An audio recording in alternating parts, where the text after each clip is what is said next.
होए वही जो राम रची राखा, ये है उसका फैसला जिसकी लाठी में नहीं होती आवाज। जो करते थे किसी को लाने का दावा, वो है खुद किसी के सहारे के लाचार। जिसे गोद लिया जाता है उसे अनाथ बनाकर छोड़ देना अच्छी बात नहीं है। एयरफोर्स के सबसे भारी वाहन हवाई जहाज से उतरे थे सड़क पर। वो अलग बात है कि उस प्रदेश के मुख्यमंत्री उनके साथ नहीं बैठ पाए थे। ईवीएम पे मुझे कल भी भरोसा नहीं था, आज भी नहीं भरोसा। मैं 80 के 80 सीट जीत जाऊं तब भी नहीं भरोसा। ईवीएम से जीत करके ईवीएम हटाने का काम करेंगे। न ईवीएम का मुद्दा मरा है, न जाएगा खत्म। जब तक ईवीएम नहीं हटेगी, हम समाजवादी लोग उस बात पर अड़ग रहेंगे।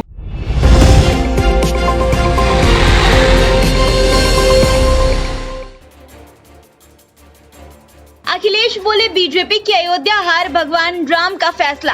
संसद में कहा पहली बार हारी हुई सरकार विराजमान, हम आज भी ईवीएम के खिलाफ। दोस्तों, लोकसभा में राष्ट्रपति के अभिभाषण के धन्यवाद प्रस्ताव पर सपा प्रमुख अखिलेश यादव ने 28 मिनट तक बोला।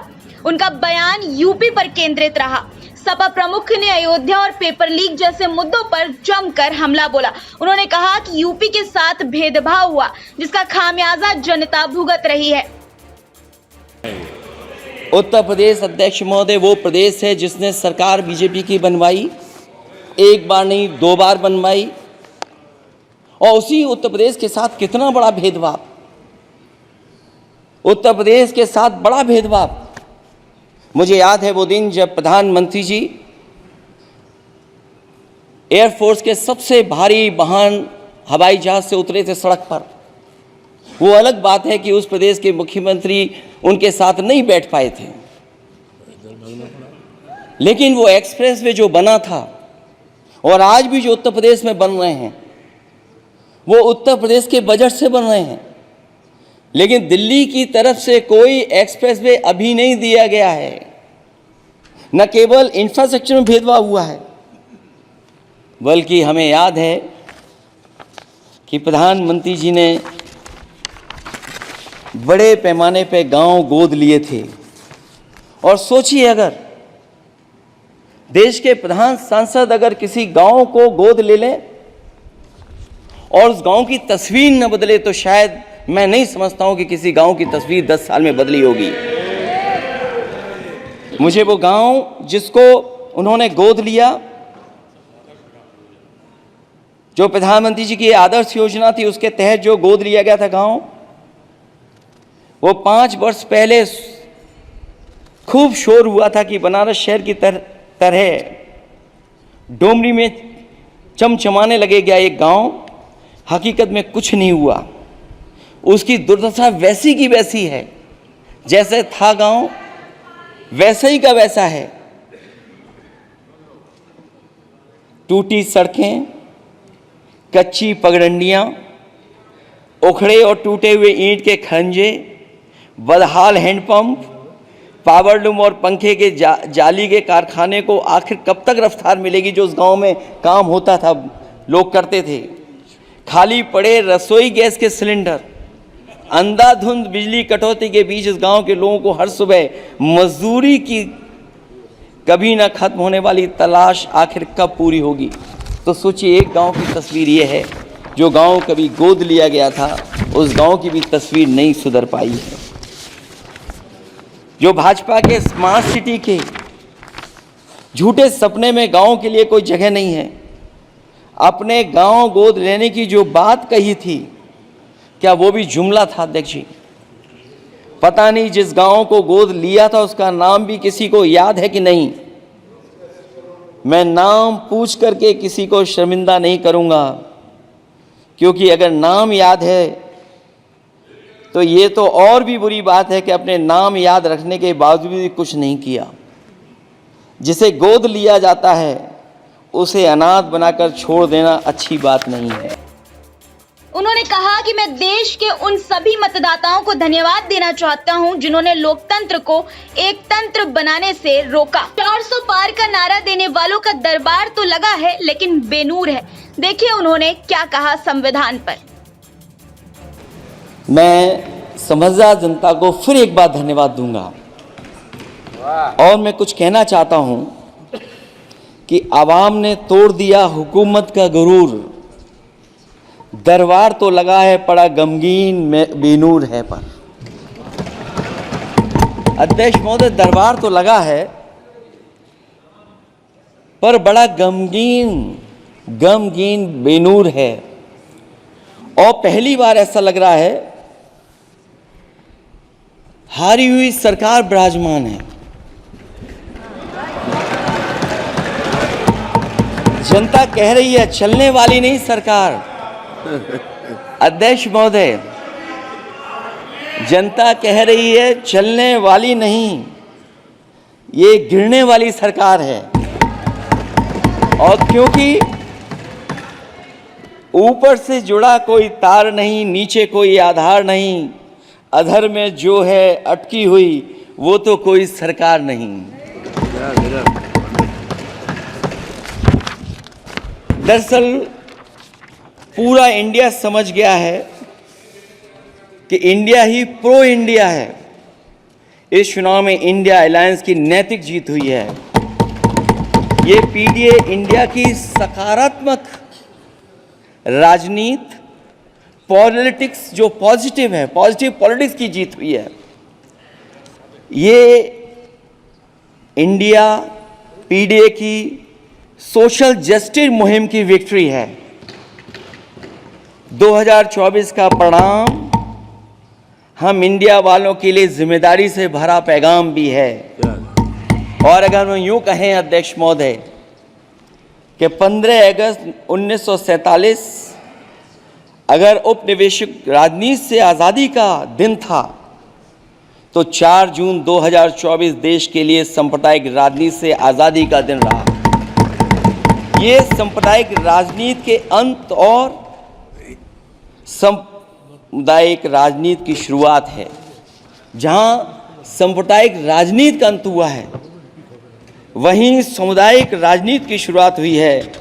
सबसे अच्छी बात हुई ये है कि इस चुनाव में सांप्रदायिक राजनीति की हमेशा के लिए हार हो गई। अयोध्या में बीजेपी की हार पर अखिलेश यादव लोकसभा में क्या बोले, सुनिए। एक जीत और अध्यक्ष महोदय हुई है। मैं जानता हूं सत्ता पक्ष बैठे वाले लोग समझ गए होंगे। अयोध्या की जीत भारत के परिपक्व मतदाता की लोकतांत्रिक समझ की जीत है। और हम तो अध्यक्ष महोदय यही सुनते आए हैं, होए वही जो राम रची राखा, यह है उसका फैसला। अध्यक्ष महोदय, होई वही जो राम रची राखा, यह है उसका फैसला, जिसकी लाठी में नहीं होती आवाज, जो करते थे किसी को लाने का दावा, वो हैं खुद किसी के सहारे के लाचार।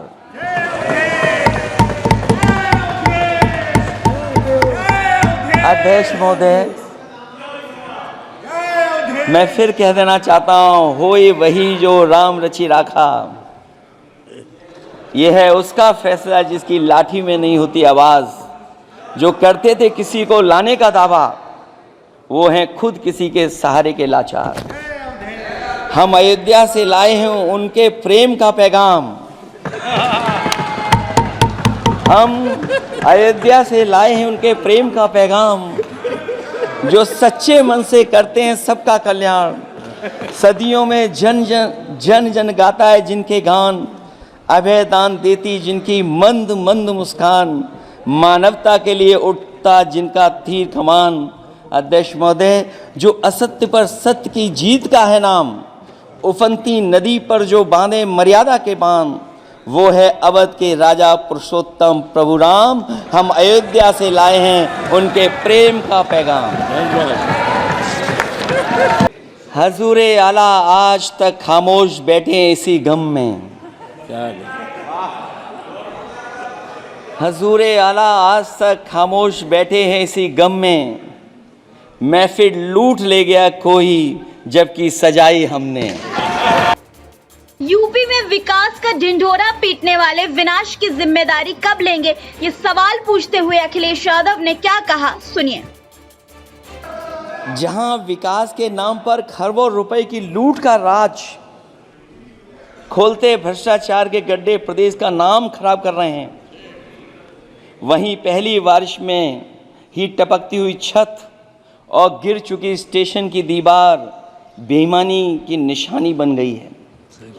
अध्यक्ष महोदय, विकास का ढिढोरा पीटने वाले इस विनाश की जिम्मेदारी कब लेंगे?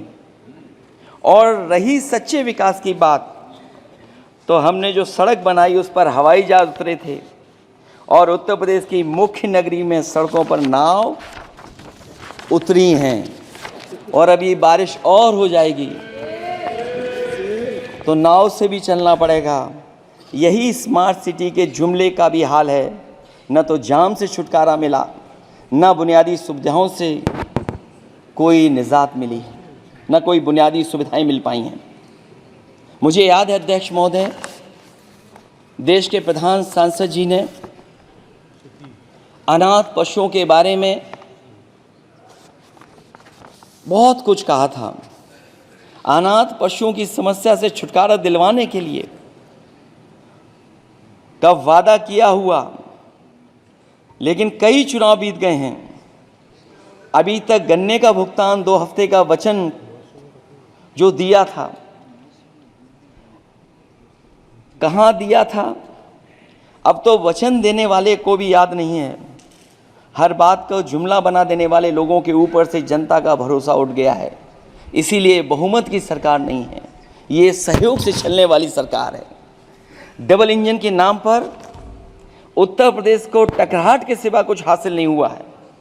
उत्तर प्रदेश में प्रभुत्व की लड़ाई 2 लोगों को आपस में लड़ा रही है, लेकिन उसकी मार जनता को सता रही है। दोस्तों, नीट पेपर लीक को लेकर भी अखिलेश यादव ने भाजपा को घेरा। अखिलेश यादव ने कहा कि नौकरी न देनी पड़े इसलिए यूपी सरकार पेपर लीक करा रही है। देखिए आगे उन्होंने क्या कहा। अध्यक्ष महोदय, जिस समय चुनाव में थे और उत्तर प्रदेश में वो हालात देखे हैं कि नौजवान जब भी तैयारी कर करके जाता था और परीक्षा दे करके लौटता था तो उसको पता लगता था कि पेपर लीक हो गया। और उत्तर प्रदेश में केवल एक पेपर लीक नहीं हुआ है, जितनी भी परीक्षाएं हुई हैं सब पेपर लीक हुए हैं। केवल उत्तर प्रदेश ही नहीं, मैं माननीय सांसद की तरफ से सुन रहा था, कई ऐसे प्रदेश हैं जहां पर परीक्षाएं देने तो बच्चे गए, लेकिन वहां भी पेपर लीक हो गया। और अभी जब 4 जून को रिजल्ट आया, उसके बाद जो बात उठी है, देश की सबसे प्रेस्टिजियस परीक्षा, उसका भी पेपर लीक हो गया। और आखिरकार ये पेपर लीक हो क्यों रहा है? सच्चाई तो ये है कि ये सरकार पेपर लीक इसलिए करा रही है कि सरकार नौकरी नहीं देना चाहती, रोजगार नहीं देना चाहती, उन नौजवानों का भविष्य नहीं बनने देना चाहती। पिछले 10 सालों की उपलब्धि बस इतनी रही है कि एक शिक्षा परीक्षा माफिया का जन्म हुआ है, जिसने तथाकथित अमृतकाल में युवाओं के भविष्य की आशाओं को ही जहर दे दिया है।